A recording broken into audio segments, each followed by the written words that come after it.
Hello বন্ধুরা, study motivation YouTube চ্যানেলে তোমাদের সকলকে স্বাগত। আজকে আমি ক্লাস 3 ইংলিশ উইংস বইয়ের পার্ট 1-এর 8 নম্বর পৃষ্ঠা থেকে শুরু করছি।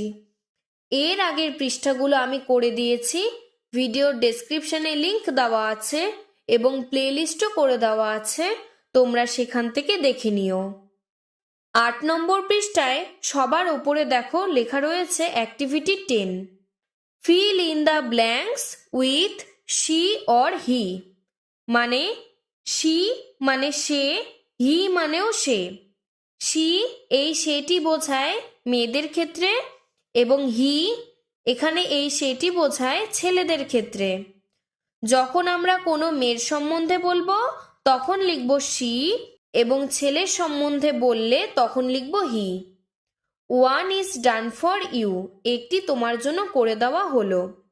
সবার আগে আমরা জেনে নিই কেন আমরা হি অথবা শি ব্যবহার করি। যখন কোনো নাম বোঝায় তখন তাকে বলে নাউন। যেমন ধরতে পারো রাজু একটি ছেলের নাম, রিমা একটি মেয়ের নাম, হিমালয় একটি পর্বতের নাম। এভাবে আমরা নাউন ধরতে পারি। এরপর নাউনের পরিবর্তে আমরা যা ব্যবহার করি তাকে বলি প্রোনাউন। এখানে হি শি এগুলো হচ্ছে প্রোনাউন। যেমন ধরো আমি বলছি রাজু স্কুলে যায়, রাজু ভাত খায়, রাজু খেলতে যায়, রাজু ঘুমাতে যায়। বারবার করে রাজু রাজু রাজু না বলে আমরা বলতে পারি রাজু বিদ্যালয়ে যায়, সে ভাত খায়, সে খেলতে যায়, সে ঘুমাতে যায়। তাহলে আমরা রাজুর পরিবর্তে এখানে যে সে ব্যবহার করলাম, এখানে এই সেটি হচ্ছে হি। আর যখন সেখানে কোনো মেয়ের কথা উচ্চারণ করব তখন সেখানে হয়ে যাবে শি। তাহলে 1 নম্বরে দেখো বলেছে রাজু লিভস ইন কলকাতা, মানে রাজু কলকাতাতে থাকে। Dash goes to school every day, সে প্রতিদিন স্কুলে যায়। এখানে যেহেতু রাজু ছেলে তাই এখানে বসালাম he. He goes to school every day, সে প্রতিদিন স্কুলে যায়। Number 2, mister Roy is a doctor, mister Roy হলেন একজন ডাক্তার। যেহেতু এখানে মিস্টার রয় বলেছে, মিস্টার রয় মানে একজন ছেলে, তাহলে এখানে হয়ে গেল he is a nice man, সে খুব ভালো মানুষ। 3 number, the old lady is Ritu Roy. এখানে ওল্ড লেডি মানে বৃদ্ধ মহিলার কথা বলেছে, মেয়ের কথা বলেছে, তাই আমরা বসালাম শি। শি ইজ ইল, সে খুব অসুস্থ। 4 নম্বর, কমল ইজ মাই ব্রাদার, কমল আমার ভাই।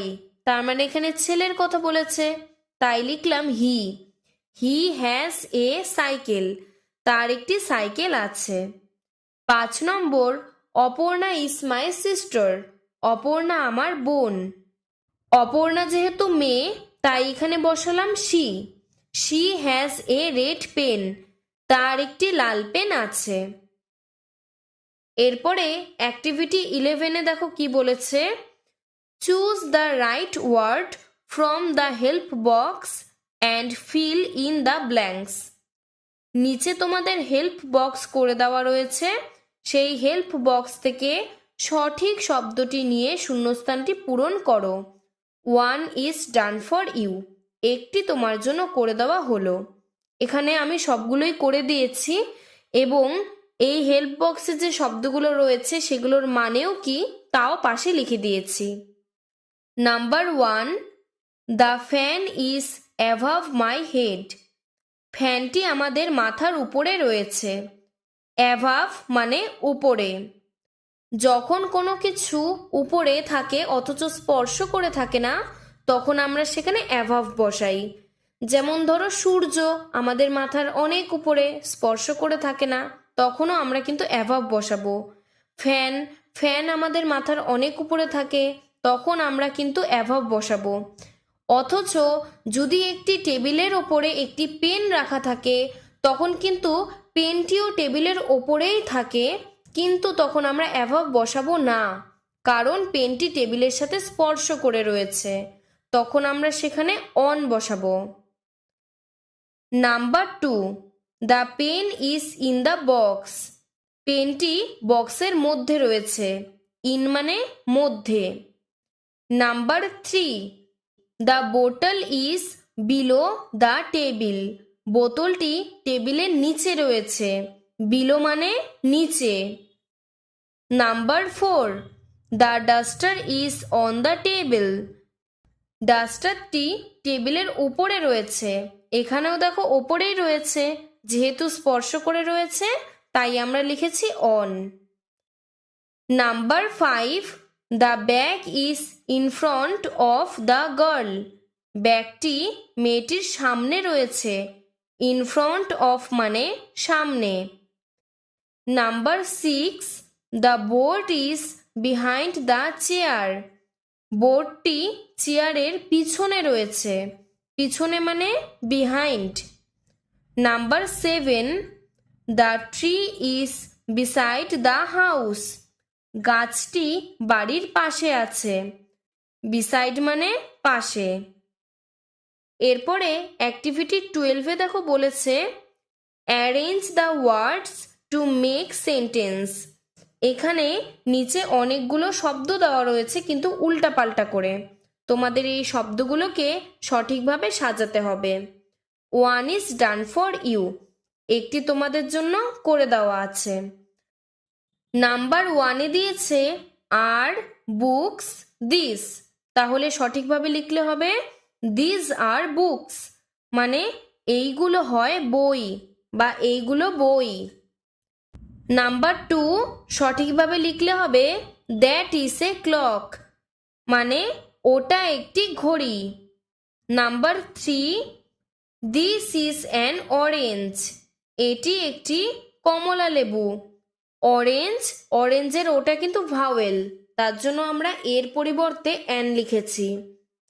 Number 4 they are playing ludo, তারা লুডো খেলছে।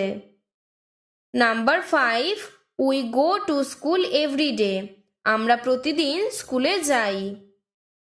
এরপরে দেখো বলেছে লেটস রিড, চলো পড়ি। দেয়ার are 7 days in a week. সপ্তাহে 7টি দিনের নাম এখানে দেওয়া রয়েছে, এই 7টি দিনের নাম এখন আমরা পড়ব।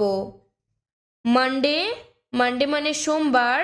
টিউসডে মানে মঙ্গলবার। ওয়েডনেসডে মানে বুধবার। থার্সডে মানে বৃহস্পতিবার। ফ্রাইডে মানে শুক্রবার। স্যাটারডে মানে শনিবার। সানডে মানে রবিবার। তোমরা প্রত্যেকটি বারের নাম খুব ভালো করে মুখস্থ করে রাখবে, এটি কিন্তু তোমাদের পরীক্ষায় বারবার করে আসে। এরপরে আমরা 10 নম্বর পৃষ্ঠায় চলে আসি। উপরে দেখো বলেছে লেটস টক, চলো বলি। How many days are there in a week. এক সপ্তাহে কতগুলি দিন হয়? আমরা একটু আগে পড়লাম একটা সপ্তাহে 7টা দিন হয়, তাহলে ইংরেজিতে লিখলে হবে there are 7 days in a week. এক সপ্তাহে 7টি দিন হয়। Which day of the week do you like most. কোন দিনটি তুমি সবথেকে বেশি পছন্দ করো? উই লাইক সানডে মোস্ট, আমি রবিবার দিনটি সবথেকে বেশি পছন্দ করি। এখানে তুমি কিন্তু তোমার যে দিনটি পছন্দ সেই দিনটির কথাও লিখতে পারো। যেহেতু রবিবার ছুটির দিন, তাই বেশিরভাগ ছাত্রছাত্রীরা রবিবার দিনটাকেই বেশি পছন্দ করে। এরপরে বলেছে name 2 days of the week starting with the letter T. T লেটারটি দিয়ে শুরু হয়েছে এরকম 2টি দিনের নাম বলো। একটি হবে টিউসডে মানে মঙ্গলবার, আরেকটি হবে থার্সডে মানে বৃহস্পতিবার। এরপরে অ্যাক্টিভিটি 13-এ বলেছে put letters in the circle correctly to make the name of season. 1 is done for you. এখানে তোমাদের সিজন মানে 6টি ঋতুর নাম লিখতে হবে। এখানে দেখো আমি মাঝখানে গোল গোল ফাঁকা অংশগুলোতে করে দিয়েছি, উপর থেকে নিচে প্রথমটি অটাম, তারপরে দেখো লেখা রয়েছে স্প্রিং, ওইদিকে দেখো লেখা রয়েছে মনসুন, আর সোজাভাবে লেখা রয়েছে সামার। আমি পাশে 6টি সিজনের নাম তোমাদের লিখে দিয়েছি। সামার মানে গ্রীষ্মকাল, মনসুন মানে বর্ষাকাল, আর্লি অটাম মানে শরৎকাল, লেট অটাম মানে হেমন্তকাল, উইন্টার মানে শীতকাল, স্প্রিং মানে বসন্তকাল। তোমরা সপ্তাহের দিনগুলির সাথে সাথে 6টি সিজন বা ঋতুর নামও পড়ে রাখবে। এরপর 11 নম্বর পৃষ্ঠায় অ্যাক্টিভিটি 14-এ বলেছে feel in the blanks correctly, সঠিকভাবে শূন্যস্থানটি পূরণ করো। আমি এখানে শূন্যস্থানটি পূরণ করে দিয়েছি, একেবারেই পড়ে পড়ে তোমাদের শোনাচ্ছি। Number 1, my eye can see the big bright sun, আমার চোখ বড় উজ্জ্বল সূর্যকে দেখতে পায়। Number 2, my ear can hear the loud drum, আমার কান ড্রামের জোরে জোরে শব্দকে শুনতে পায়। Number 3, my nose can smell flowers, আমার নাক ফুলের গন্ধ শুঁকতে পারে বা ফুলের গন্ধ নিতে পারে। Number 4, my tongue the taste good things, আমার টাং মানে আমার জিভ খুব সুন্দর স্বাদ গ্রহণ করতে পারে।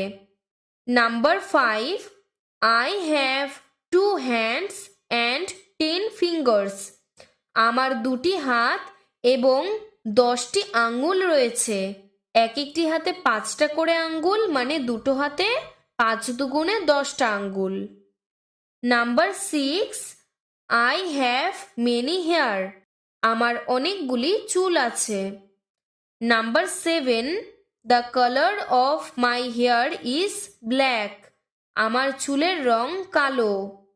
Number 8, I have 2 hands and 2 legs, আমার 2টি হাত এবং 2টি পা আছে। এরপরে একটি কবিতা রয়েছে, চলো আমরা কবিতাটি পড়ি। Let's rhyme. 30 days have September, April, June and November. All the rest have 31, excepting February, which has 28 days, clear and 29 each leap year. এখানে বলেছে 30 দিনে হয় সেপ্টেম্বর, এপ্রিল, জুন এবং নভেম্বর। তার মানে এই 4টি মাস, সেপ্টেম্বর, এপ্রিল, জুন এবং নভেম্বর, এই 4টি মাস হয় 30 দিন। অল দ্য রেস্ট হ্যাভ 31, এবং এগুলো বাদ দিয়ে যে মাসগুলো রয়েছে সেই মাসগুলো হয় 31, মানে 31 দিন। Excepting February, which has 28 days clear, শুধুমাত্র ফেব্রুয়ারি মাসটাই হয় 28 দিনের। অ্যান্ড 29 ইচ লিপ ইয়ার, আর যদি কোনো বছর লিপ ইয়ার হয় তাহলে 29 দিনের হয়। তাহলে এখানে তোমরা এই কবিতাটিও খুব ভালোভাবে মুখস্থ করবে। আজকের ভিডিওটি এতটুকুই। তোমাদের যদি ভিডিওটি ভালো লেগে থাকে তাহলে লাইক করে চ্যানেলটিকে সাবস্ক্রাইব করে দেবে। ধন্যবাদ।